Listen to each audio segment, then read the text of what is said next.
No, me acaban de prometer ahí los compañeros anarquistas que la próxima clase tendrían la fecha del encuentro, en que ellos, de manera más cercana al tema, nos van a tratar de explicar cuál es así es, muy en general, ¿no? Porque 2 horas de re poco tiempo, el anarquismo en el siglo XIX, en el contexto de la Primera, la Segunda Internacional, y la relación, ¿no es cierto?, con el marxismo, ¿no?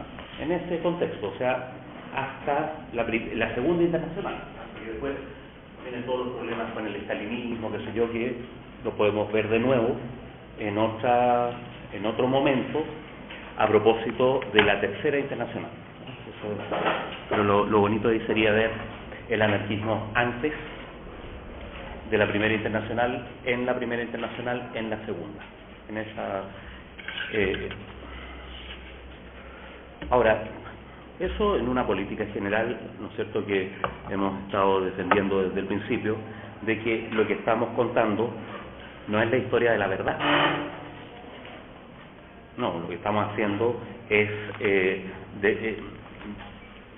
ir exponiendo más bien polémicas, situaciones conflictivas, ¿no es cierto?, ante las cuales siempre hubo más de una posibilidad. Más de una posibilidad. Entonces se trata de poner en juego, porque el asunto es que esto no es relevante solo para el siglo XIX, como erudición, así que ocurrió hace 150 años, sino que lo que importa es llegar a esos núcleos problemáticos que con otras retóricas, en otras circunstancias, se vuelven a presentar una y otra vez. Entonces, lo que habíamos dicho es que los problemas más generales, ¿no es cierto?, que están en discusión en el periodo de la Segunda Internacional, son, por un lado, el problema de la crítica al capitalismo, la viabilidad de la crítica de Marx. En buenas cuentas, la discusión que hay ahí tiene que ver con la ortodoxia. ¿Hasta qué punto se puede revisar la obra de Marx, ¿no es cierto? Fue un tema de discusión, ¿sí? Y eso tenía que ver, por otro lado, con la autonomía posible del marxismo. ¿Es el marxismo una doctrina y es una doctrina autosuficiente? ¿Es una doctrina sobre todos los campos de la realidad o no? Ahora, en tercer lugar, yo creo que una fuente de polémicas en la Segunda Internacional es el carácter del partido marxista. ¿Cómo tiene que ser un partido marxista? Y eso está estrechamente relacionado con el problema de la viabilidad de la revolución. ¿Va a haber revolución o no? ¿Cómo se hace eso? ¿Sí? Y a su vez, eso está estrechamente relacionado con el problema de la conciencia de las masas. El carácter del partido, el camino de la revolución. ¿Cómo va a ser la revolución? La conciencia de las masas. Como digo, son 3 problemas muy estrechamente relacionados, frente a los cuales todo el mundo tomó postura, por decirlo así. ¿Sí? Todos estos problemas tienen que ver con el gran debate desde 1896 en torno al revisionismo. Me voy a detener en ese debate, ¿no? Y en particular, ¿no es cierto?, en la figura de Bernstein, de Edward Bernstein. Edward Bernstein es de los primeros que se llamaron a sí mismos marxistas.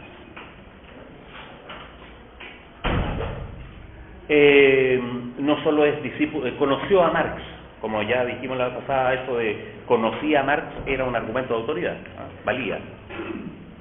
Pero además él fue secretario privado de Federico Engels, puesto ahí por la Internacional. y después fue albacea de Federico Engels, cuestión que es muy importante porque se quedó con todos los papeles. Los papeles los tenía Bernstein. Hay que decir que Bernstein fue un teórico marxista, más que un hombre de sindicatos, fue un administrador en la Segunda Internacional y secretario de Engels, ¿no es cierto? Fue un teórico muy respetado. ¿Sí?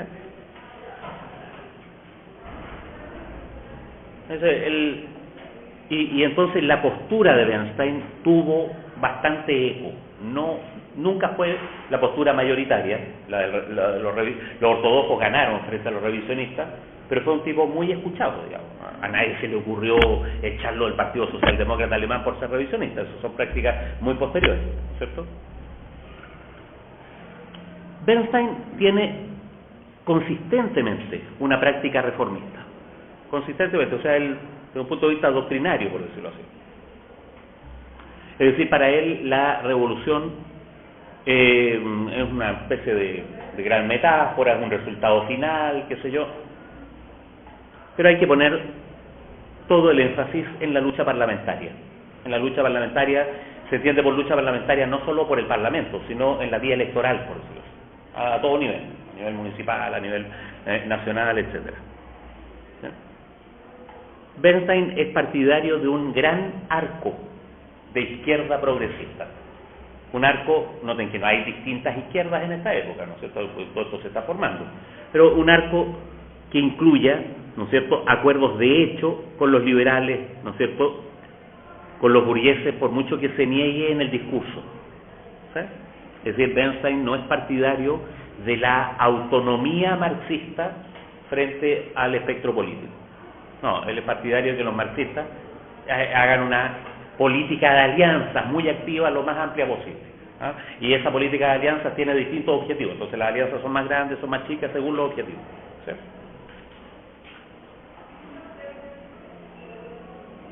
Entonces, eso se expresa en la política concreta, ¿no? En participar o no participar en el Parlamento alemán y en todas las instancias, ¿no es cierto?, en que se ha ido ampliando la democracia en Alemania, en que se ha ido ampliando la democracia en el resto de los países de Europa con el modelo alemán.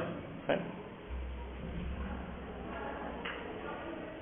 Hay cosas concretas, muy concretas. En 1903 se produjo una coyuntura en la cual un socialdemócrata, no, los socialdemócratas no eran mayoría en el Reichstag, ¿no?, pero tuvo la posibilidad de ser elegido vicepresidente del Parlamento alemán.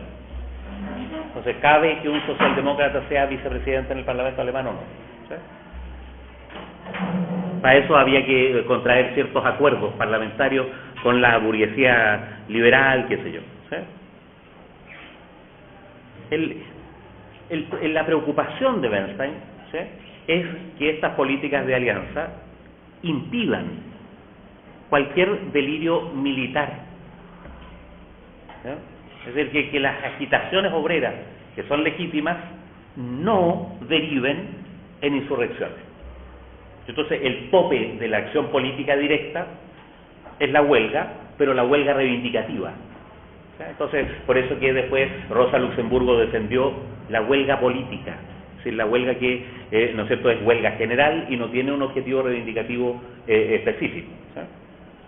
El debate, que es un poco posterior, ¿no es cierto?, va a ser entre la huelga reivindicativa y la huelga política, o la huelga local y la huelga de masas. Es decir, el paro general, digamos, como herramienta política. ¿Sí?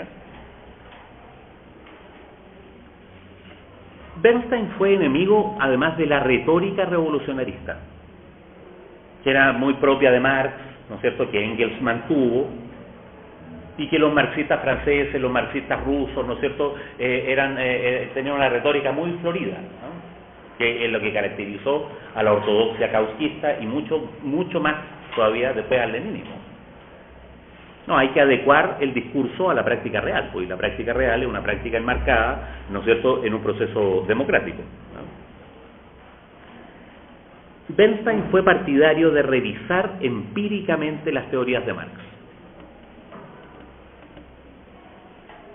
y sostuvo que desde un punto de vista empírico ya no se estaban cumpliendo. En particular, el gran debate fue en torno a la baja en la tasa de ganancia, pero Bernstein llevó ese debate a una cuestión más de fondo, que es la teoría del valor.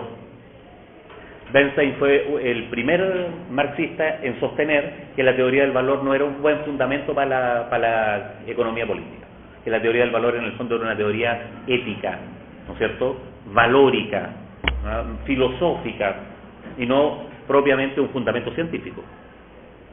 Entonces él era partidario de que la economía política se acercara más al modelo de la ciencia económica de la época. ¿Sí? Por supuesto, Bernstein mantuvo toda una discusión con la idea de marxismo como doctrina. ¿Sí? Él es uno de los primeros en hablar de el peligro, ¿no es cierto?, de un marxismo cerrado, dogmático. Bernstein es uno de los primeros en proponer la expresión marxismo abierto. ¿Sí?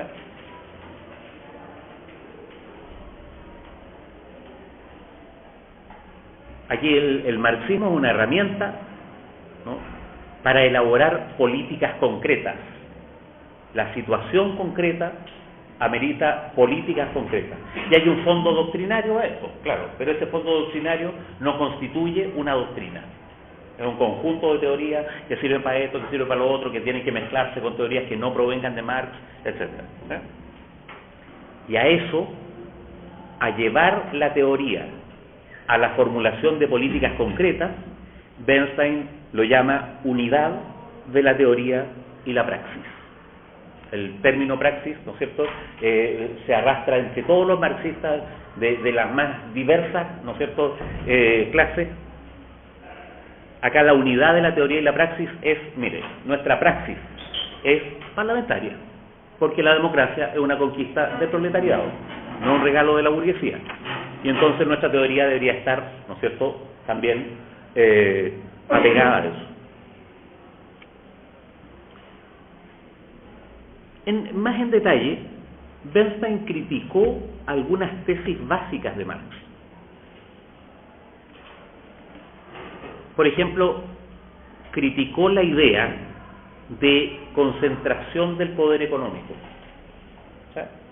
Es decir, criticó la idea de que el resultado de la crisis general es que hay menos capitalistas. ¿Sí? Que la propiedad se va a ir concentrando. Y sostuvo, en cambio, que lo que ocurría era que aumentaba el número de capitalistas, sobre todo a través de las sociedades accionarias. ¿Sí? De tal manera que la propiedad, en lugar de concentrarse progresivamente, en realidad, empíricamente, lo que ocurre es que se va difundiendo. Hay cada vez más propietarios. ¿Sí? Y eso tiene un efecto político, por lo tanto, ¿cierto? Porque si los burgueses son cada vez menos, el enemigo es cada vez más claro. Pero si los burgueses son cada vez más, la figura del enemigo irreconciliable se empieza a diluir. Y entonces Bernstein, la conclusión política consistente que sacaba con eso, es que como había una estratificación, ¿no es cierto?, de muchos burgueses que tenían distintos grados de poder, que había una alianza histórica con los burgueses, ¿no es cierto?, más cercanos a la capa de los trabajadores, más cercanos a los productores directos. ¿Sí? O sea, note que, para ir más lejos, es ni más ni menos que el camino de la unidad popular. ¿Sí? Hay capital monopolista, hay capital extranjero, hay medianos y pequeños empresarios. El movimiento popular tiene que hacer una alianza estratégica con los medianos y pequeños propietarios en contra de la oligarquía, del imperialismo y del gran capital. Entonces es una política consistente. ¿Sí? Por otro lado, ahí él está criticando una idea de Marx. ¿Sí? Ya. Por otro lado, Bernstein captó algo que Marx dice en realidad, ¿no?, que es una tesis, ahora en esto es curiosamente ortodoxo él, ¿no es cierto?, y en cambio los kausquistas negaban, ¿sí?, que es el punto de que no es cierto que los obreros son cada vez más pobres. Ahí cuando uno examina el asunto en los textos de Marx fue capaz de predecir que los obreros industriales iban a ir aumentando su salario real, su poder adquisitivo, etc. ¿Sí? Marx no escribió sobre las consecuencias políticas de eso. Bernstein, en cambio, asumió las consecuencias políticas. Mire, si que hay un sector social que tiene un mecanismo de ascenso relativo, ¿no es cierto?, que tiene un poder adquisitivo cada vez mayor, eso se va a traducir en una pérdida de radicalidad de los sectores obreros. Note que, por un lado, la idea es ortodoxa, o sea, está en Marx, y por otro lado, la consecuencia política era observable, ¿sí? Sin embargo, los kausquistas se empeñaron en sostener que no, que las mejorías relativas en el salario, ¿no es cierto?, eran temporales, y que a la larga la tendencia del capitalismo era a la pauperización de los sectores medios, es decir, a la radicalización de la lucha de clases. Es curiosa la asimetría entre una idea y la otra, porque noten que en la tendencia a la baja en la tasa de ganancia, Bernstein interpretó la evidencia empírica, ¿no es cierto?, es que la tasa de ganancia está subiendo. Y entonces Marx parece que está equivocado. En cambio, en la tendencia al alza del salario real, Bernstein entendió que el salario real estaba subiendo, ¿sí?, y era empíricamente constatable, ¿sí? Sin embargo, fíjense aquí la diferencia, ¿no? Bernstein, claro, esto es temporal, la tasa de ganancia está subiendo, pero históricamente va a bajar igual. Y esto también es temporal, los salarios reales están subiendo, pero la tendencia histórica van a bajar igual. ¿Entiendes?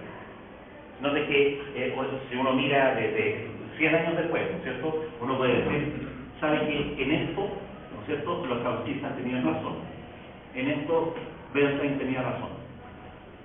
¿Sí? Pero ¿cuál es el resultado de eso? Porque de este razonamiento y de esto, este razonamiento, al ligar estas dos cosas, conduce a una política reformista. ¿Entiendes? La mentalidad de los obreros va a ir cambiando, van a ser menos radicales, y además el capitalismo va a generalizar la propiedad porque la tasa de ganancia es cada vez mayor y hay capas de capitalistas con los que se puede estar en componentes, ¿sí? En cambio, esto otro conduce a una política radical, por muy reformista que haya sido Kautsky. Lo que Kautsky está diciendo es, mire, esta bonanza va a pasar, y cuando pase, ¿no es cierto?, esa bonanza, lo que va a pasar es que los salarios reales van a disminuir, y entonces el movimiento obrero se va a ir poniendo más radical. Y entonces lo que hay que hacer es prepararse para el gran conflicto que se va a producir en la crisis general. En cambio, aquí no hay un gran conflicto en el horizonte. Para resumir esa situación, digamos que la lógica kausquista es una lógica catastrofista. El capitalismo va decayendo, ¿sí? Y va decayendo hasta que en algún momento va a colapsar. En cambio, la lógica de Bernstein es no. El capitalismo es cada vez más poderoso. Su disgregación no consiste en que vaya decayendo. Su disgregación consiste en que hay cada vez más capitalistas. ¿Sí? Sí. Y esa predicción de Bernstein a Marx en cuanto a la concentración de la propiedad se hace cargo también de la consecuencia históricamente práctica que presume Marx de que la concentración del capital y del poder genera las bases para la producción social, se va concentrando todo en... Claro, lo que pasa es que la contradicción Bernstein la reformula de esta manera. La producción es cada vez más social y el capital también es cada vez más social. O sea, no ve la contradicción como que el capital se va concentrando y la producción se va socializando, ¿sí? Ya, entonces, como la socialización de la producción va seguida por una socialización del capital, ¿sí?, entonces lo que hay que hacer es una larga política democrática para que la socialización del capital llegue hasta el trabajo, para que la socialización de la producción llegue hasta el capital, ¿se entiende? Una especie de convergencia histórica del aumento del salario con la disminución del poder de los capitalistas, con la repartición del poder de los capitalistas, ¿sí? Entonces, ¿cuál es la lógica de eso? Que es la lógica de la unidad popular. La lógica es que hay algunos sectores del capital que se van a ir transformando en monopólicos, ¿sí? Pero la mayor parte, el grueso del sistema, se va a ir diluyendo en sociedades accionarias y en trabajadores que tienen cada vez más estándar de vida. Y entonces cabe una gran alianza contra el poder monopólico.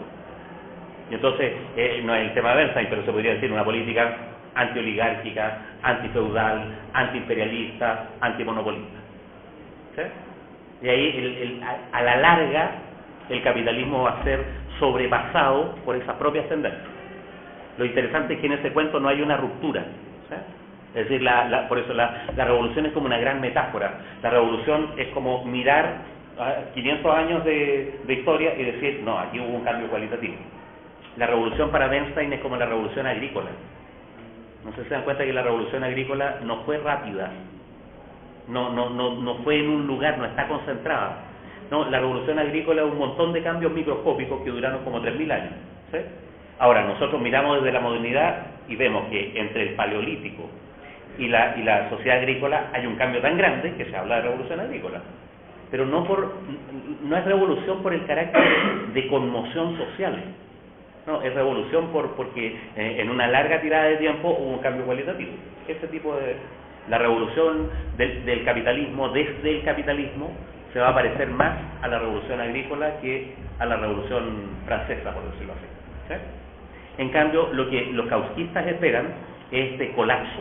En algún momento va a haber un colapso y los obreros tienen que estar preparados para hacerse cargo del poder, ¿sí? Noten que eso es una diferencia que atraviesa toda la historia del marxismo. Hasta el día de hoy hay gente que saca un cálculo y hay gente que saca el otro cálculo, ¿sí?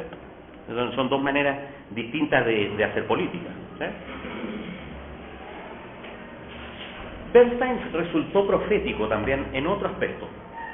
Sostuvo que el capitalismo era capaz de atenuar la gravedad de las crisis cíclicas. Entonces, él está de acuerdo con que van a haber crisis cíclicas cada vez más graves, ¿sí? Por la lógica del capital. Sin embargo, él advierte que el hecho de que las crisis sean más graves no implica conmociones sociales mayores. Un profeta, porque noten que, no sé si saben, esta crisis es como 20 veces más grande que la crisis del 29, pero esta crisis no tiene el grado de agitación social que produjo la crisis del 29. Es decir, fíjense en el ojo, porque aquí todos le achuntaron en algo, porque son tipos bastante ingeniosos. El ojo, ¿no es cierto?, sabe que las conductas políticas de la gente no están relacionadas directamente con el destino de la economía, por decirlo así, ¿sí? Y entonces ahí también viene el problema del economicismo. Bernstein era enemigo del economicismo en este sentido, de que, ¿no es cierto?, la economía determinara directamente la conciencia, ¿sí? Hay cada vez más capitalismo, pero al mismo tiempo los obreros son cada vez más revisionistas, por decirlo así. En resumen, el capitalismo no se va a derrumbar solo, el capitalismo puede ser reformado gradualmente. La reforma gradual depende de la extensión, de la reafirmación de la democracia. Hay que oponerse a la dictadura de la burguesía,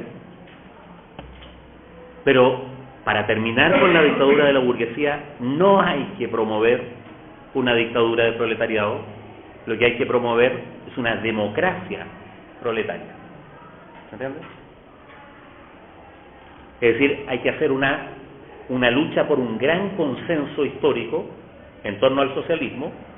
El socialismo no es una tarea de la clase obrera, el socialismo es una tarea de toda la humanidad. Eso es una cosa bien característica del discurso revisionista. Esto es una tarea de toda la humanidad. En cambio, los kausquistas lo que decían, esto es una tarea, ¿no es cierto?, de los productores, de los proletarios, en contra de los burgueses. ¿Sí?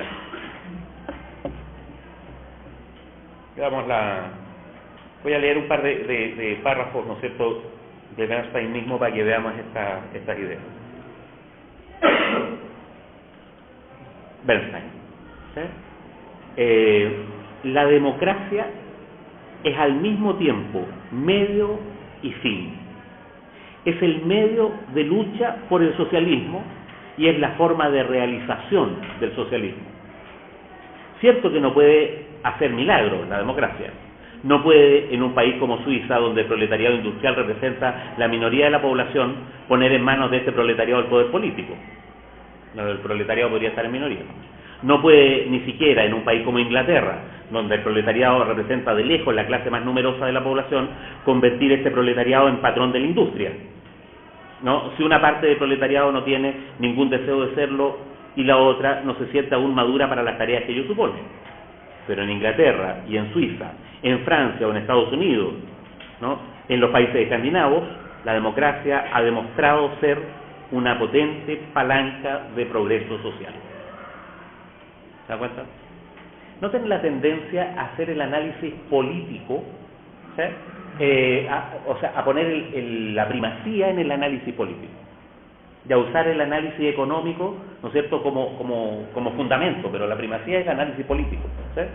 En cambio, noten que Marx lo hace al revés, ¿sí? Siempre parte del análisis económico, y del análisis económico fija ahí las coordenadas generales para poder hacer el análisis político. La lucha de clases en Francia, o el 18 Brumario de Luis Bonaparte, es eso, ¿sí?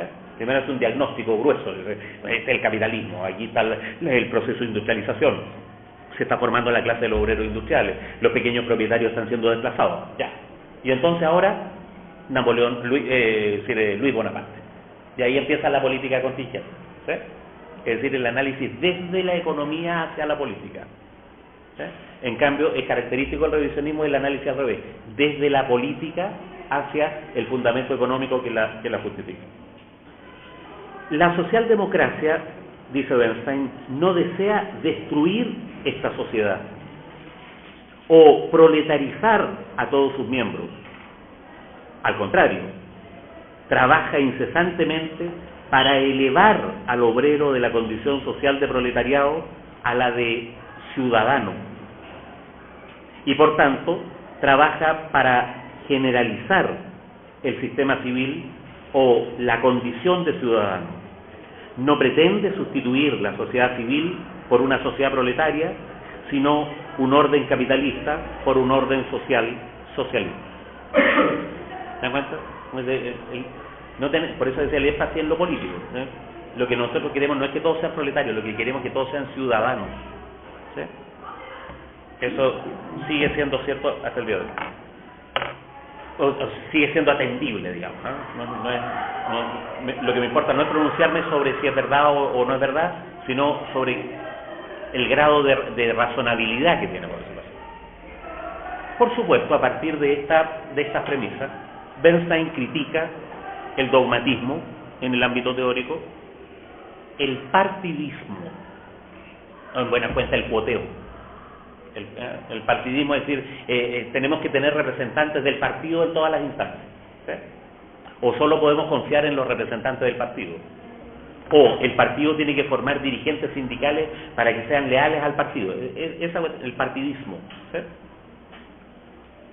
Desde luego critica la violencia física, ¿sí? La lucha violenta en el sentido físico, la lucha armada, que vamos a decir, ¿no es cierto? No, pero además esto de que los paros, ¿no es cierto?, vayan acompañados de actos de violencia, de sabotaje o de destrucción de propiedades, etcétera. ¿Sí? Noten que esta crítica de la violencia física lleva a Bernstein a criticar la contradicción hegeliana. Porque cuando esto se pone filosófico, digamos, todo el mundo busca un aval en la filosofía. Aquí los compañeros son violentistas porque imaginan la sociedad a la manera de la contradicción hegeliana. No, el marxismo se tiene que parecer más a la ciencia que a la dialéctica hegeliana, ¿sí? Mi jefecito Federico Engels, en eso metió la pata. Nos metió en un barco en el cual, ¿no es cierto?, las contradicciones serían antagónicas y por lo tanto la negociación solo se podría llevar a cabo a través de la fuerza física, etcétera, ¿sí?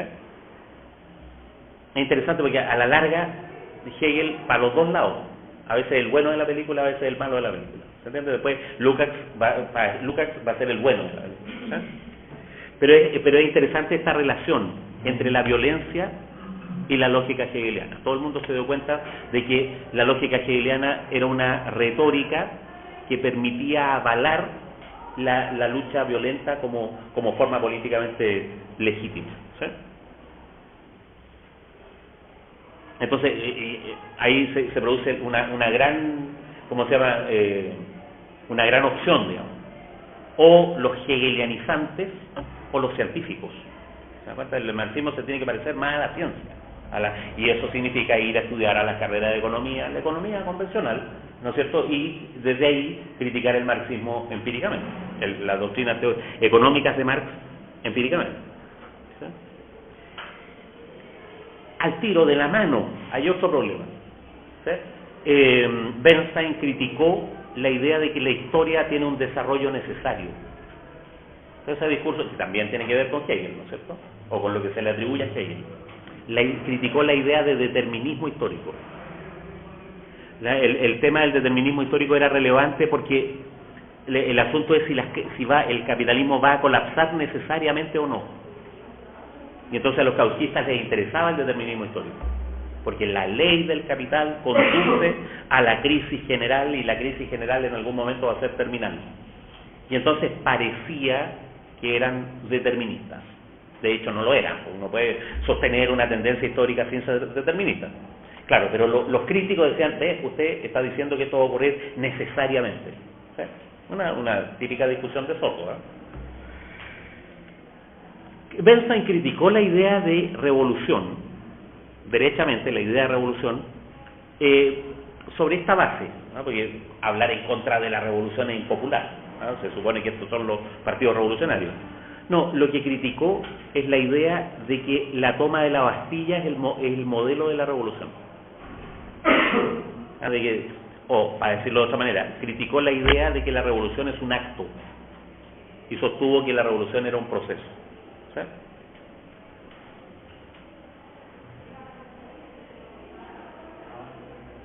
Bernstein defendió la idea del marxismo como ciencia revisable, es decir, no hay una teoría específicamente marxista, no, hay una teoría científica que es de Marx. No sé si se dan cuenta, pero en la mecánica, ¿no es cierto?, clásica, es una teoría de Newton, pero no hay newtonistas. No, pues hay una teoría científica que es de Newton. ¿Sí? No hay evolucionistas en sentido partidario dentro de la biología. No, pues hay una teoría que se le ocurrió a Darwin, etc. ¿Sí? De la misma manera, dentro de la ciencia económica hay una teoría que es la de Marx y es revisable. ¿Sí? ¿Qué se puede decir entonces de Bernstein? Primero, aquí hay un planteamiento consistente, una extrema consistencia entre el ámbito político, teórico, filosófico. Segundo, aquí hay una voluntad de apertura, hay una voluntad antidogmática. ¿Sí? Se perdería mucho, ¿no?, si fuéramos más consecuentes y más doctrinarios. No, es preferible mantener la apertura. Ese es el cálculo, ¿no es cierto?, estratégico de Bernstein. Por otro lado, aquí hay una voluntad de someterse a las evidencias empíricas. O sea, si la tasa de ganancia está aumentando, usted quiere decir que la teoría no es correcta, ¿no? ¿Se entiende?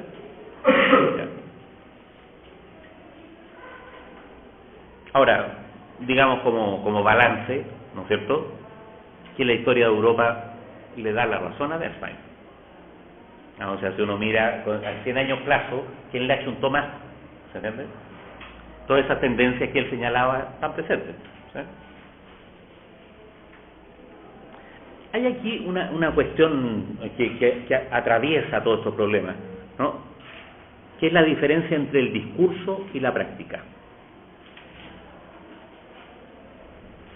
Es uno de los problemas más profundos del marxismo histórico, por decirlo así. Los marxistas han mantenido a lo largo de toda su historia una relación problemática con su retórica. ¿Sí?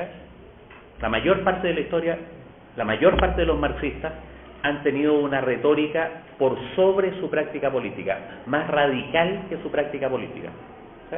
Una retórica revolucionarista y prácticas que no necesariamente, porque no siempre hay coyuntura para la revolución, no siempre hay crisis general del capitalismo o auge del movimiento popular. ¿Sí? Entonces, esa retórica es la que hizo aparecer, como decíamos en alguna sesión anterior, ¿no es cierto?, a Salvador Allende como el demonio en América Latina. Y después la gente dice, no, si es Allende nomás, no te preocupes, eso no es tan grave. ¿Sí? Esa retórica genera un problema, hace aparecer un problema generacional entre los marxistas. ¿Sí? Un problema que es bastante idiota, porque la revolución no tiene que ver con jóvenes y viejos. ¿Sí? Pero la juventud es uno de los idiotismos del siglo XX, digamos, un mito social. Pero ¿qué es lo que ocurre? Ocurre a lo largo del siglo XX que los jóvenes critican la falta de consecuencia de los viejos, una y otra vez, porque hacen la operación de confrontar la retórica, ¿no es cierto?, maximalista con la práctica reformista, ¿sí? Y entonces se produce un problema que es como para ponerse colorado, ¿sí? Los jóvenes, es decir, se produce una asociación entre juventud y revolución. ¿Se dan cuenta? Como si la actitud revolucionaria fuera un problema hormonal, digamos, fuera un problema con el papá, ¿sí? Noten que en el extremo, el compañero OTP Salvador Allende se atrevió a decir: ser joven y no ser revolucionario es una contradicción biológica. A ponerse colorado, digamos, ¿sí? O sea, noten que eso crea el hábito de que de repente no se distingue si la pelea es contra el capitalismo o es contra mi papi que pasa en la pega, ¿no es cierto?, y no nos ha inflado durante años. Y noten que eso genera realidades políticas, ¿no?, entre los estudiantes, en la pequeña burguesía, qué sé yo, en los sectores medios. Es frecuente el revolucionario que es revolucionario por razones personales nomás, no por razones sociales, ¿sí? Bueno, ¿qué quieres que le diga? Eso es un efecto, ¿no es cierto?, no, de una especie de grandilocuencia revolucionaria, que en la práctica política no necesariamente, no siempre ha sido viable. Bueno, Kautsky, es decir, Bernstein, apuntó contra esa grandilocuencia. Y es impopular. Es impopular. Cuando no me pronuncie tanto las R, no me hable tanto de revolución. Mejoremos la vida de las clases trabajadoras. Eso me parece como medio amarillo ese discurso. Tiene esa actitud, así cuando, ¿no es cierto?, esa actitud como en la canción de Cat Stevens, ¿no es cierto?, que el papá le está diciendo: no te apures tanto, a la larga igual las cosas van a cambiar. Es como impopular. Parece que ser revolucionario es desarrollar al joven que todos llevamos dentro. Porque algunos ya no estamos en edad, pero seguimos siendo jóvenes. Y por eso estoy con ustedes, chiquillos. Es como para ponerse colorado, ¿se entiende? Es como si Carlos Marx hubiera sido un adolescente inconcluso toda su vida, ¿se entiende? Es como si el Che Guevara fuera un hijito de su papá. Bueno, unos ejemplos pueden ser más discutibles que otros. Tener 20 años y no ser revolucionario y no tener corazón. Tener 40 años y seguir siendo revolucionario y no tener cerebro. Claro, es típico eso, ¿eh? O la psicologización de la actitud revolucionaria. ¿Se entiende? El viejo momio que dice: mira, todos hemos sido comunistas cuando jóvenes. La psicologización, o sea, esto de ser revolucionario es como un problema de edad, ¿sí? Y esa asociación está buena para la farándula, ¿sí? Pero noten que esa farandulización de la actitud revolucionaria hoy día es común en todos los académicos universitarios. Es común en todos los académicos universitarios. Es decir, muéstrenme otro académico que no sea Pérez, ¿no es cierto?, que todos los colegas que ustedes llaman profesores de izquierda, ¿sí?, partiendo por, ¿no es cierto?, el patriarca Gabriel Salazar, que cuando los mira dice: bueno, sí, los jóvenes tienen derecho a expresar su rebeldía, y psicologiza la situación. ¿Se dan cuenta? Como que su rebeldía son porque hay razones objetivas, indudables, pero además porque son jóvenes, es lo que les corresponde. Uno que ya peina cana tiene otra actitud, ¿no? Y entonces fíjense en la psicologización, para no decir los viejos amarillos, son como son frankfurtianos porque no están dispuestos a subirse al techo del proyecto, a tomarse la universidad o a salir a la calle, etcétera. Bueno, o a decir algo medianamente más radical, ¿sí? Entonces Bernstein apuntó sobre eso. El tema, todavía no se produce en la época de Bernstein este asunto, que se va a producir 100 años, los 100 años siguientes, pero apuntó sobre: mire, el exceso de retórica revolucionarista tiene mal pronóstico, porque a la larga lo que va a pasar es que el partido no va a poder cumplir con las expectativas revolucionaristas que está sembrando. Entonces es preferible ser prudente, piano, balonzano, qué sé yo, 3 pasitos para adelante y 1 para atrás, ¿no es cierto? O si usted quiere 2 pasitos para adelante y 1 para atrás, o si usted quiere 1,5 pasitos para adelante y 1 para atrás, pero lo importante es que el saldo sea, ¿no es cierto?, neto hacia adelante. Pero la crítica fundamental es que no se van a cumplir las expectativas. Claro, lo que pasa es que Bernstein tiene lo que pasa es que hay un cálculo distinto. Bernstein es moderado porque él no tiene un horizonte catastrofista por delante. No va a haber catástrofe. Y entonces si usted hace una retórica pensando en que va a haber una catástrofe, se está equivocando empíricamente. En cambio, es consistente con la retórica revolucionarista la idea de que el capitalismo está a punto de derrumbarse. O sea, piensen en el extremo de la idiotez, ¿no es cierto? Los maoístas decían, el imperialismo es un tigre de papel. Se dan cuenta, pero el tigre de papel se comió a los maoístas, ¿sí? Y actualmente los chinos son la reserva ahí de plusvalía absoluta de todo el planeta, ¿sí? Pero el imperialismo es un tigre de papel, ¿sí? Entonces, ¿por qué? Porque tiene una debilidad. La debilidad es que en cualquier momento, ¿no es cierto?, se derrumba. Ese es el cálculo, ¿sí? Y viendo eso, gráfico que ustedes tienen, me cuesta pensar cómo puede ser el optimista de alguna forma en que va a ir mejorando la situación a favor de la revolución. Si va subiendo... Es que lo que pasa es que no va a haber revolución en el fondo. No, pues va a haber un cambio gradual en que el capitalismo va a dejar de ser capitalismo. ¿Y eso cómo va a pasar? Y eso va a pasar porque vamos a ir incrementando la democracia y vamos a ir poniéndole cada vez más límites al arbitrio del capital. Entonces, primero vamos a lograr un gran consenso social para expropiar los monopolios o para diluir los monopolios, ¿sí? Noten que eso se hizo. Enseguida vamos a ir pidiendo cada vez más garantías. Además seguimos peleando por el salario. O sea, seguimos peleando para que la plusvalía no sea apropiada completamente por el capitalista, sino que haya un reparto más justo de plusvalía. A la larga, el capitalismo va a ser inviable, ¿no es cierto? Y la sociedad va a ir asumiendo todas las tareas.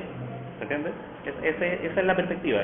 Es una perspectiva en que en un plazo largo, no importa cuántos años, pero en un plazo largo, hay un cambio cualitativo. Y eso se puede llamar revolución. ¿Sí? La revolución es un proceso. Es el tema. Más que un evento. Entonces, claro, noten en cambio la postura de Kautsky, que es la mayoritaria, que es la que marcó al marxismo del siglo XX. ¿Sí? La postura de Kautsky es mantener esta conciencia catastrofista. Ya viene la crisis, ya viene. Noten que los marxistas como que se alegran cada vez que hay crisis económica. No les dije, así como, es como el discurso de mi buen amigo Hugo Facio, digamos, porque él lleva las cuentas así como en la uña, y de repente cacha así como, no va a haber crisis, y empieza a decir, aquí viene una crisis. Llega la crisis y uno lo ve, usted se mejora, viejito, llega a ser clase a las 10 de la noche, qué sé yo, yo dije esto, yo lo dije hace 2 años que yo estoy diciendo esto. Tiene razón, pero después le baja el ánimo, qué sé yo, porque el capitalismo modera las crisis, sale de la crisis, y peor aún, después de la crisis hay más capitalismo que antes, ¿sí? Y entonces uno dice, pero ¿cómo puede ser esto? ¿Cómo vamos a describir esto? Bueno, Carlos Marx había dicho que eso iba a ocurrir. Si el problema es no seguir, porque fíjense el tema kautskista ¿no es cierto?, de mi buen amigo Facio. El tema kautskista es que él sigue la deriva del capitalismo empíricamente, ya se sabe todos los datos, y no doctrinariamente, porque doctrinariamente le parece una pasa, mucho doctrinarismo, no, aquí el problema es la bolsa, el problema es este, el problema es el otro, las medidas concretas, el gobierno tiene que bajar o subir la tasa de interés. Si él tuviera la paciencia de seguir el asunto doctrinariamente, tendría que respirar hondo y prepararse para 200 años plazo. ¿Se entiende? Y decir, sabe que aquí lo único importante es la historia del capitalismo, no si el gobierno de Obama va a ser un buen gobierno para los capitalistas o no. ¿Sí? Ahí el problema es largo. ¿Sí? Es largo y frente a eso puede haber una revolución más radical o menos radical. Pero usted no puede seguir. Fíjense aquí el Lenin, que tenía un ojo, ¿no es cierto?, realmente de águila. Lenin vio ese detalle de los reformistas. ¿Sí? Los reformistas siempre están atentos a los datos inmediatos. ¿Sí? No hacen la perspectiva estratégica, no saltan del dato inmediato a la perspectiva estratégica. Tienen un cálculo a 5 años plazo, a 10 años plazo. Ya, 15 años plazo es especulativo. ¿Quién sabe lo que va a hacer, ¿no es cierto?, la General Motors de aquí a 15 años. ¿Se entiende? Ahora, bueno, Lenin tiene el ojo de águila que ya tuvo Friedrich Schiller. Schiller, que es el barón Munchausen personificado, dice una cosa que es muy bonita. Dice, los más inteligentes y los más tontos se parecen en algo. ¿Sí? Solo piensan en lo real. Uno dice, pero ¿y en qué otra cosa van a pensar? Si solo se preocupan de lo real. En cambio, las personas razonables, que no son demasiado inteligentes ni son demasiado tontos, se preocupan de lo posible. Tienen en cuenta lo real, claro, pero están pensando siempre en lo posible. En cambio, los más inteligentes sacaron tan bien la cuenta y quedaron atrapados en lo real. ¿Sí? Las posibilidades se diluyen en el buen cálculo. Y los más tontos no son capaces de ver las posibilidades de la realidad. ¿Se entiende? Y eso hace entonces que los más ultra y los más reformistas sean inmediatistas. Eso es lo que es la doctrina de Lenin cuando apaleaba a los dos lados. Cuando habla contra Kautsky, inmediatista. Cuando habla contra el comunismo, el izquierdismo, enfermedad infantil del comunismo, inmediatistas. ¿Se dan cuenta?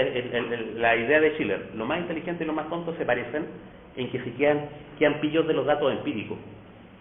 Y no es que no haya que tomar en cuenta los datos empíricos. El problema es cómo saltar del dato empírico a la posibilidad. Y ahí cuando uno se hace esa relación, pone en juego la voluntad. En cambio acá los inmediatistas, ¿no es cierto?, lo que ponen en juego es la necesidad histórica. Eso es lo que está ocurriendo, atengámonos a los hechos. ¿Se entiende? Lukács dice eso de manera mucho más filosófica, ¿sí? Y llama positivistas tanto a los ultras como a los reformistas. Positivistas en el sentido de que se quedan en el hecho positivo. Fíjense que Lukács criticó las vanguardias artísticas más exóticas, las criticó por eso. Impopular, porque eso de criticar a Duchamp, ¿no es cierto?, como hijito de su papá, es impopular. Duchamp es un revolucionario, ¿sí? Lo que pasa es que Lukács no entiende lo que es el arte. Pero la crítica de Lukács es, ¿sabe qué? Este arte tan rupturista, ¿sí?, lo que hace es quedarse en la realidad. ¿Sí? ¿Sabe que el capitalismo es horrendo, ¿no es cierto? Sí. Está mostrado lo horrendo, perfecto. Y usted acaba de mostrar que pero es muy horrendo. Sí, muy horrendo. Y no, pues el arte revolucionario no solo muestra el horror, sino que abre la posibilidad. ¿Se entiende? Y entonces no da lo mismo el surrealismo de Diego Rivera que el surrealismo de Dalí. Porque noten que los dos, uno podría decir, los dos son surrealismos anticapitalistas. ¿Ah? Lo que está en juego ahí en las obras, ¿no es cierto?, es la miseria del capitalismo. Claro, pero en Dalí hay la miseria del capitalismo y la miseria del capitalismo, prácticamente es la miseria de la condición humana, ¿no es cierto? Frente al grito de Edvard Munch, lo único que cabe es sobrecogerse y decir, estamos cagados, los seres humanos son una mierda. En cambio, ¿no es cierto?, frente al centauro de América de Siqueiros, uno dice, no, los capitalistas son unos cagones, porque nosotros podríamos ser mejores. Y noten que formalmente son artes que están súper cerca.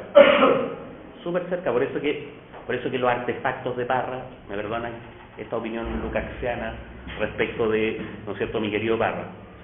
Los artefactos de Parra no le llegan ni al tobillo al canto general de Neruda. Toda la retórica que ustedes quieran, pero es la retórica en que un pueblo puede expresarse y ver lo posible. Todo el realismo que ustedes quieran, los artefactos son súper realistas. Efectivamente eso es así, sin salida alguna, así como, sí, es así, y después una encogida de hombro, y, bueno, es que los seres humanos son cagones nomás, ¿se entiende? Es la relación de la forma con la revolución, porque es una relación formal a todo esto, porque estamos hablando de arte, ¿sí? La relación de la forma con la revolución es si la forma muestra la posibilidad o no la muestra, si la sugiere, si la insinúa, ¿sí? Noten que en Guernica de Picasso hay un espanto moral. Ese espanto moral es el que, ¿sí?, no es un grito cualquiera, no. Y no sé si sabe, pero Guernica de Picasso está hecha sobre los fusilamientos del 2 y del 3 de mayo, ¿sí? Y entonces el bombardeo de los nazis a Guernica es algo así como ese horror que ocurrió cuando las tropas napoleónicas hicieron una matanza, ¿no es cierto?, en Madrid en 1808. Esa referencia, ¿no es cierto?, entre la matanza de los nazis y esa cosa tradicional, además hecha formalmente, porque no es una referencia de un evento histórico a un evento histórico, no, es una referencia de una pintura a una pintura. ¿Se entiende? Porque él alude los fusilamientos del 2 de mayo a través de la pintura de Goya. No sé si estoy... Uno es tan erudito que sabe todas estas cosas y los alumnos no. ¿Cómo vienen a clase de marxismo y ni siquiera han visto los fusilamientos del 2 y del 3 de mayo de Goya? Digamos. Pero les aviso, tarea para la casa. El arte que alude al arte, eso es propio de la vanguardia. El arte cuyo referente es otra obra de arte, es decir, un arte en que la intertextualidad es más importante que el contexto. Y entonces aquí no se trata solo de la matanza, ¿no es cierto?, del bombardeo de una ciudad vasca por la aviación nazi. No, se trata de, claro, sí, eso, pero de la referencia a otra obra de arte. Es decir, Picasso pone en juego la intertextualidad, en vez de hacer solo el contexto. El contexto es una foto, ¿sí? Así quedó el arbolito cuando, ¿no es cierto?, lo bombardearon los nazis, etcétera, ¿sí? No, en cambio, él pone en juego lo que es propiamente artístico, la intertextualidad, ¿sí? O sea, da la vuelta a través de Goya para llegar al presente. Y eso es lo propiamente vanguardista, por decirlo así. Bueno, pero al dar esa vuelta, ¿por qué Goya? ¿Por qué los fusilamientos del 2 y del 3 de mayo? ¿Quién era Goya en relación, ¿no es cierto?, al realismo y al clasicismo de su época, etcétera? ¿Sí? Hay un juego de referencias, de alusiones, que abren la posibilidad. Y cuando el pueblo se entera, el pueblo como esa cultura media, ¿no es cierto?, se entera de lo que está en juego, son todas esas referencias del futuro. ¿Se entiende? En cambio, si ustedes miran los relojes doblados de Dalí, lo que más pueden decir es que chorro el cuadro, a nadie se le había ocurrido. O qué terrible el capitalismo que no permite dibujar estas cosas tan exóticas. ¿Se entiende? De hecho, las permite. Es el juicio que habría que hacer si es que el arte tiene que ser político. Porque ahí hay una opción también. Uno podría decir, oiga, pero es que el arte no tendría por qué ser político. ¿Me entiendes? Con el proceso de construcción del artista, ¿qué tiene que ver en esto? Como que cada persona tiene su opinión sobre lo bello, sobre lo que ponga una obra de arte, vamos a hablar de le da como distinta subjetividad, pues entonces, como la sublimación o la sublimitación que hay ahí detrás. Hagamos un paréntesis sobre qué es una obra de arte.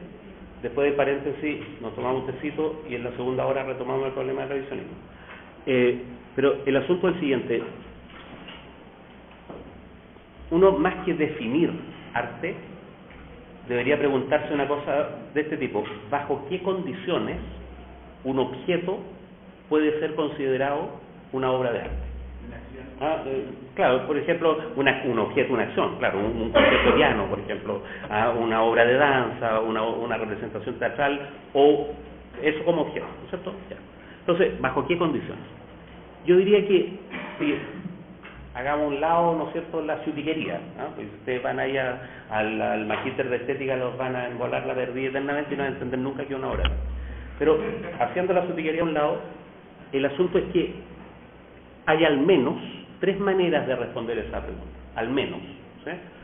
Por un lado, un objeto o un acto o una obra es una obra de arte si contiene lo bello, ¿sí? Eso uno podría hablar de una estética de lo bello. Eso es todo un mundo de problemas, porque voy a enumerar algunos de esos problemas. Lo bello está en la obra, lo bello está en el espectador, ¿sí? Lo bello es una forma, lo bello es un contenido, qué sé yo. La estética de lo bello tiene sus problemas, ¿sí? Pero se dice... Claro, entonces estéticas de lo bello, Platón, ¿cierto? Qué sé yo, Santo Tomás, incluso las estéticas empiristas del siglo XVIII. Por otro lado, hay gente que sostiene que una obra es una obra de arte si expresa la subjetividad humana, es la idea del arte como expresión. Lo interesante de la idea de expresión es que eso permite un arte feísta. Claro, hay cosas que son feas pero son expresivas, y entonces pueden ser señaladas, pueden ser vistas como obras de arte por eso, ¿sí? También la estética de la expresión tiene un montón de problemas. ¿Qué es lo que expresa? ¿El objeto? es uno el que se matricula con interpretaciones de este tipo o del otro, lo expresado son estados emotivos, son ideas, lo expresado son formas o no. Y por otro lado, hay una idea en la cual una obra es obra de arte en la medida en que es señalada como obra de arte, ¿sí? Que es lo que uno podría llamar una estética del señalamiento, ¿sí? El asunto en ese caso, una serie de problemas, es, como mínimo, ¿quién señala? ¿Sí? El otro problema, ¿qué es lo que señala en la obra? ¿Sí? Ya, yo diría que las capas medias emergentes, tienen una estética de la expresión, como la estética del sentido común. Uno encuentra que algo es arte si le dice algo, y entonces cuando uno se encuentra con una obra que no le dice nada, uno tiende a decir que no es una obra de arte. ¿Ah? Como yo siempre pongo el ejemplo de un chicle pegado en una vitrina, no me dice nada. ¿Sí? Entonces, un gallo llevó una rueda de bicicleta al museo, qué choro, pero a mí no me dice nada. ¿Sí? Entonces tiene una idea expresiva del arte. Es propio de las vanguardias, en cambio, tener una estética del señalamiento. Y las vanguardias difieren en quién señala y en qué es lo señalado. ¿Ah? Porque de repente es el crítico el que señala, de repente es el público el que señala algo como mal. Es importante advertir que estas ideas de lo que es una obra de arte no son excluyentes entre sí, no son completamente distintas. ¿Por qué? Porque uno podría tener una idea expresiva de lo bello, ¿sí? O también porque uno podría decir que lo señalado en una obra es lo bello, que es expresión, ¿sí? Ya. Todos de pie. Hegel, decirlo con énfasis, ¿no? Hegel hizo una teoría del arte en que estas tres cuestiones coinciden, o no coinciden, convergen, ¿sí? ¿Qué es arte? Arte es el objeto que el pueblo señala como bello. Bello en el sentido de que se siente expresado en eso. El sentimiento de lo bello tiene que ver con que el pueblo se reconoce y hay una cierta alegría, por decirlo así, en ese reconocimiento, ¿sí? O tristeza, porque ahí está lo bello dramático, ¿no es cierto? Lo bello trágico, ¿sí? Pero el asunto es mostrar que las tres estéticas no son incompatibles, ¿sí? Por eso la Violeta Parra es una artista y las arpilleras son obras de arte. Son obras de arte desde un señalador, ¿no es cierto?, que es el pueblo culto, por decirlo así. No los campesinos, no los obreros enajenados, no, ni los patrones que son unos chanchos. No, hay un cierto pueblo, que son las capas medias en buena cuenta, ¿no?, que señala el lugar donde se siente expresado y tiene la experiencia ante eso que lo expresa, la experiencia de lo bello. Y la experiencia que tiene es de lo bello, no de lo total, que es la experiencia religiosa, ni de lo verdadero, que es la experiencia filosófica, ¿sí? No, ahí está propiamente en juego el sentimiento de lo bello. Ya. Eso es una teoría del arte en que el señalador no es el crítico, en que lo señalado, ¿no es cierto?, no son las cualidades formales, ¿sí? Frente a eso, ¿qué quieren que les diga? Los ciúticos tienen un montón de distinciones que en buenas cuentas lo que significan es cualquier cosa que sea señalada es arte. Y por eso es que hay museos de arte precolombino, en que las ensaladeras de los mayas figuran como arte. Por eso que uno dice que había un arte egipcio, aunque los egipcios nunca distinguieron el arte como una tarea social distinta de otra, ¿sí? Por eso que uno mete dentro de la historia del arte las pirámides, ¿ah?, o los edificios de Manhattan, digamos, ¿ah? Porque basta con que haya un señalador. Lo que ha ido ocurriendo en el campo del arte, que es consistente con la mercantilización del arte, es que el que se eleva como señalador es el crítico. Y entonces la obra empieza a ser obra en la medida en que un curador la reconoce como tal, ¿sí? Y para que el curador la reconozca como tal, curiosamente le pide el título universitario al gallo que la hizo. El colmo del extremo, ¿eh? Resulta que para ser artista visual uno tiene que tener título universitario. Porque si uno llega de una parte cualquiera y habla con un curador y dice, oye, es una cuestión súper ingeniosa, y tú a quién la has ganado. Entonces, mercantilización, abstracción, ¿no es cierto?, profesionalización y usurpar de la función del público oculto, que es usurpada por el crítico, todas esas cosas van juntas, son consistentes, ¿sí? Por esa vía es que se puede hacer arte para la concertación, es un arte consistente, un arte inofensivo, ¿sí? Bueno, digo eso porque después voy a volver a eso a propósito de Lukács. Lukács es impopular en las vanguardias estéticas, porque Lukács lo que ha dicho es, mire, ustedes son desde un punto de vista estético momios. Independientemente de que usted, señor André Breton, sea del Partido Comunista Francés, usted, como desde un punto de vista estético, es momio. ¿Se entiende? Y eso es flop. Noten que ahí los más entusiastas dicen, es que no podemos mezclar el arte con la política. A la horita. Ahora me salí con esa, digamos. Y ahí es donde uno puede hacer la diferencia entre las vanguardias históricas, que eran vanguardias políticas, y las vanguardias contemporáneas, que son vanguardias academizadas, vanguardias que dependen de una legitimación más bien académica. Ya, digo eso porque es una perspectiva estratégica, porque a la larga quiero defender al impopular, ¿no es cierto?, Lukács, a propósito de esa cosa. Me llama la atención ahora, si sabemos que es necesario el tema del curador, ¿cierto? ¿Cómo podemos mirarlo eso más globalmente, históricamente? Eso de la necesidad del curador, de Zamora... Lo que pasa es que los curadores median entre el productor y el mercader de arte. Claro. El curador es lo que le dice al mercader de arte, mira, invierte en esto porque a la larga va a subir de precio. ¿Sí? Pero esa predicción, a la larga va a subir de precio, es una profecía autocumplida. Va a subir de precio porque yo consistentemente voy a estar apoyando a este autor. Y voy a escribir libros donde voy a decir que él es la revelación de la pintura chilena. ¿Sí? Y entonces invierte nomás, porque si mis libros tienen éxito, si yo soy el curador de moda, voy a poder recuperar la inversión de más. ¿Eso más o menos desde cuándo ocurre? Eso aquí en Chile ocurre desde la época de Pinochet.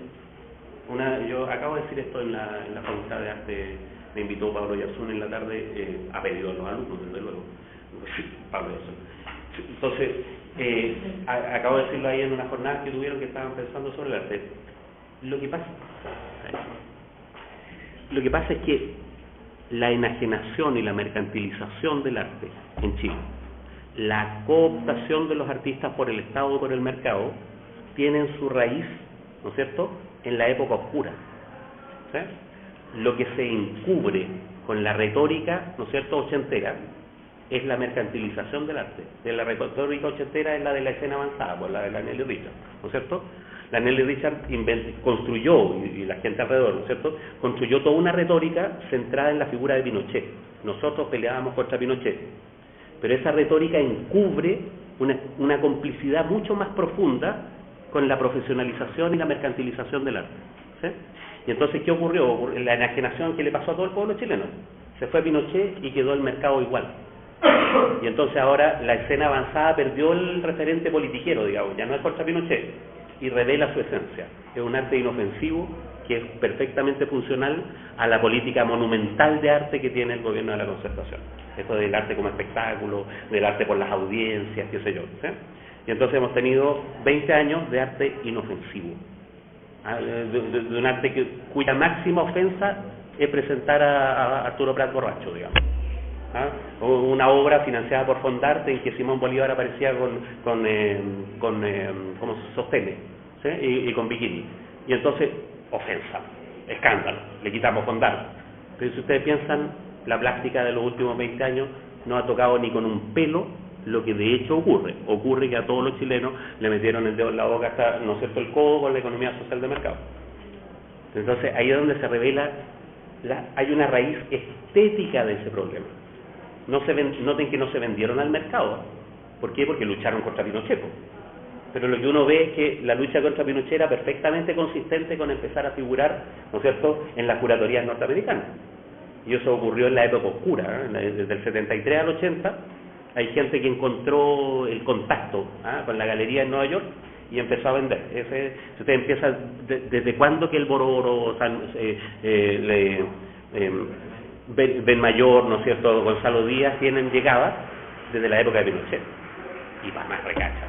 Además, con el cartel de Somos Reprimidos en Chile, donde nadie les tocó un pelo. ¿Sí? Noten que algunos, no todos, corrieron sus riesgos, salieron a cortarse las venas frente a un prostíbulo, salieron a masturbarse en público, hicieron una serie de cosas muy performáticas que además tenían un icono ahí contra Pinochet. Que bueno, hay gente que lucha un día y es muy buena. y hay gente que lucha un año y es mejor, ¿ya? Qué bueno que hicieron eso, ¿sí? El problema es que eso era perfectamente consistente con cambiar el icono. Ponía de Pinochet, ya, sacáis a Pinochet y seguía haciendo lo mismo. Entonces, hay un conservadurismo estético detrás de una retórica antipinochetista. Y entonces por eso digo que son momios como artistas, independientemente de que hayan estado, ¿no es cierto?, en la Liga Chilena de Poetas contra la dictadura, digamos. No sé si existió eso, pero o sea, hay una consistencia perfecta entre Zurita escribiendo contra Pinochet y Zurita escribiendo a favor del Lago. Una consistencia perfecta, ¿sí? Es como una especie de reproducción en el campo del arte de lo que pasó en toda la política chilena, que es que la democracia es un engaño y que a la larga era el modelo económico el que estaba en juego.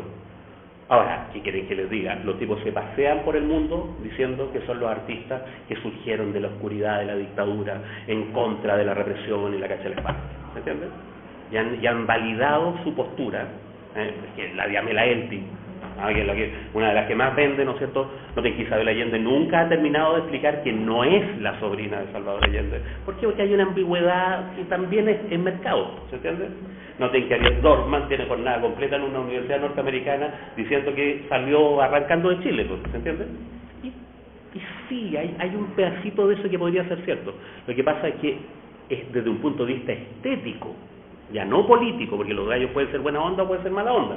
Desde un punto de vista estético el asunto es conservador. Es conservador porque el arte pierde la conexión orgánica que tiene con el conjunto del pueblo. ¿Se entiende? Con el conjunto del pueblo, no con el proletariado o con la clase obrera. No, con la chilenidad, por decirlo así. Pierde esa conexión orgánica y se profesionaliza.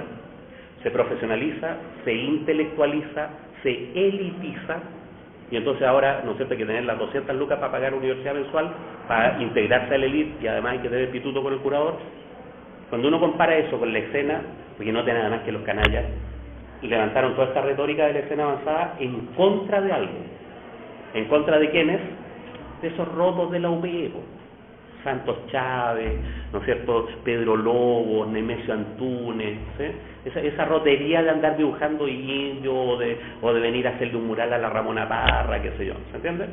Y entonces desaparecieron.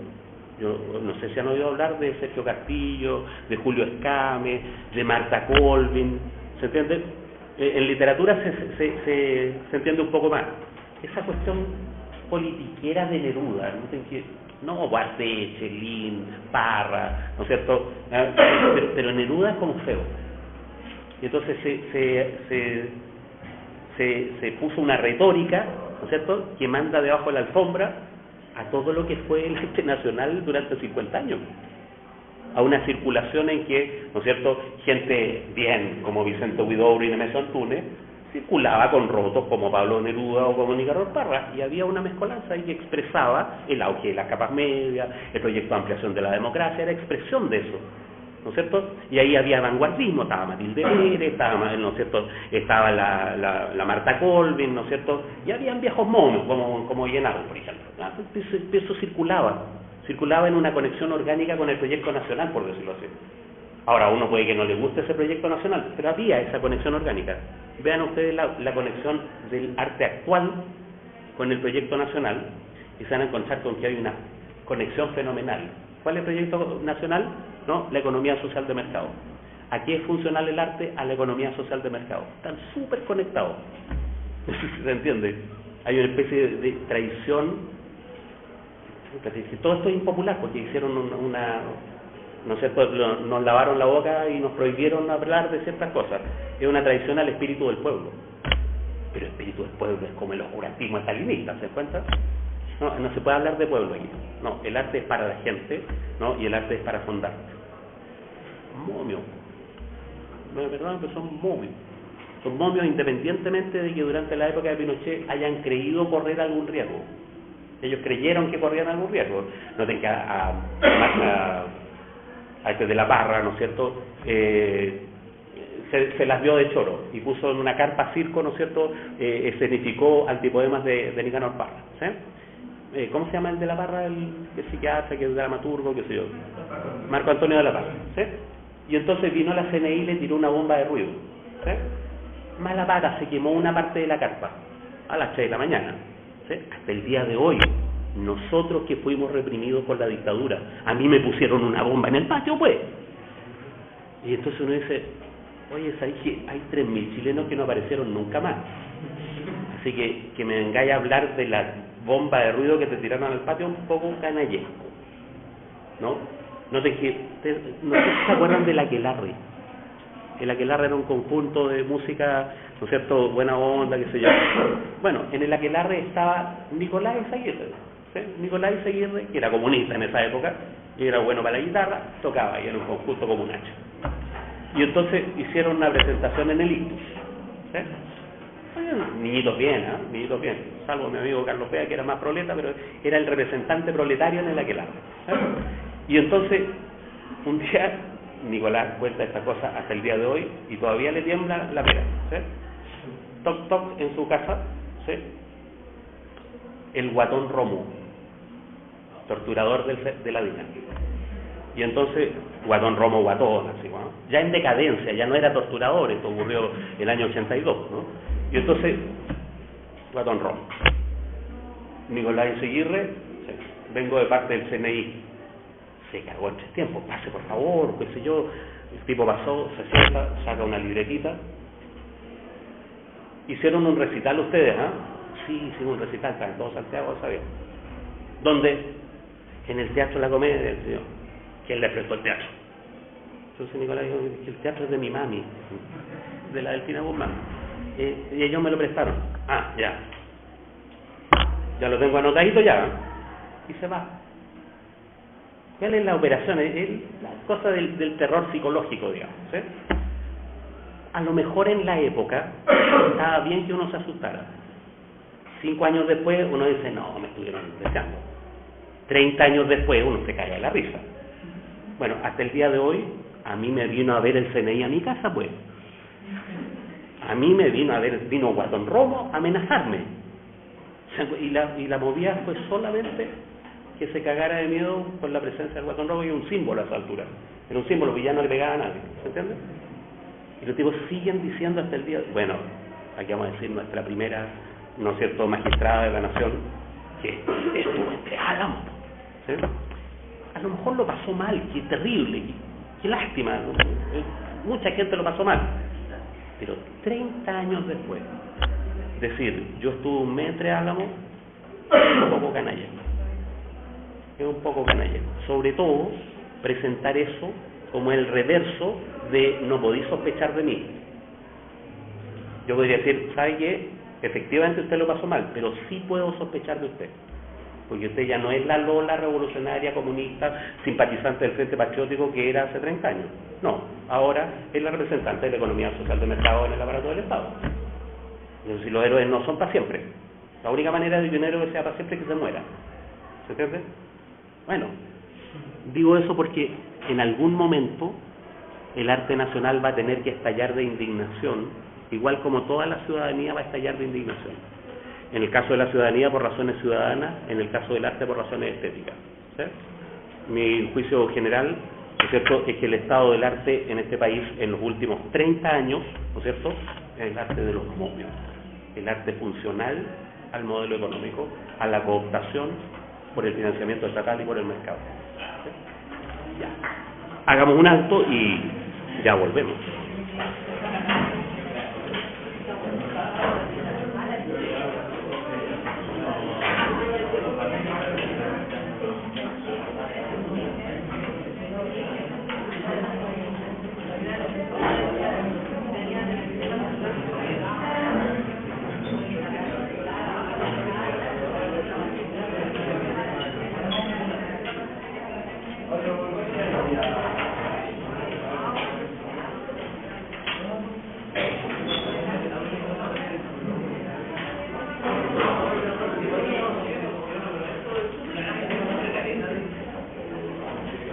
No, también.